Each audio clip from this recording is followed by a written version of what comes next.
তাআরুজ বাইনার রিওয়ায়াত। কিছু জায়গার মধ্যে তোমরা দেখলা যে উজু করার কথা, আর কোনো জায়গায় দেখতেছো উজু না করার কথা। এখানে দেখো যে একজনে উজু করতেছে না কেরে, এই জন্য আপত্তি জানায় বসে কইছে না আমরা তো উজুর জন্য আদিষ্ট হয়েছি, যখন নামাজ পড়ুন তখন খাবারের জন্য উজু লাগে না। তার মানে উনি নিজেও যিনি আপত্তি করছেন উনি নিজেও বুঝছেন যে কি লাগে, উজু লাগে, লেগে তো উজু করলো না কেরে, এই জন্য আপত্তি জানাইছে। তাইলে উজুর ব্যাপারটা আছেও খাবারের সময়, আবার উজুর ব্যাপারটা নাই এমনও। তাইলে মনে করো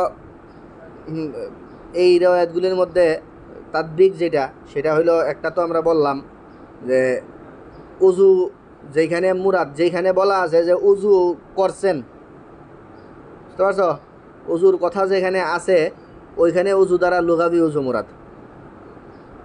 যে উজু করছেন মানে কি করছেন, হাত ধুইছেন।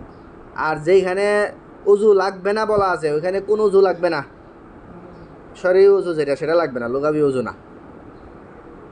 ব্যাপারটা বুঝছো? যেখানে উজুর কথা আছে এর মানে লুগাবি উজু মুরাদ, আর যেখানে উজু লাগবে না বলা হয়েছে সেখানে কোন উজু লাগবে না।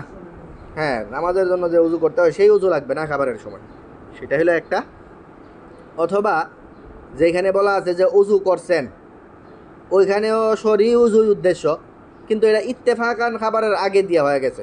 কিন্তু এমন করতে পারে না যে তোমরা জীবনে এমন হয় না যে ওই নামাজের উজুই করছো কোন সময়, খাওয়ানোর আগে দিয়া, এরকম হয় না?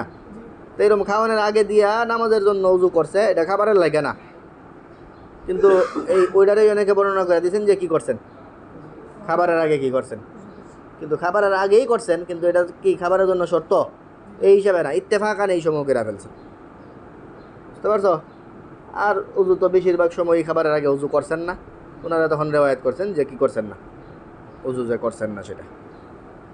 আচ্ছা, তো এনে এই যে তোমাদের এই জাহেরি বা তিনি ইয়ের অর্থ বললাম কি বরকতের, আর এখন আসলো কি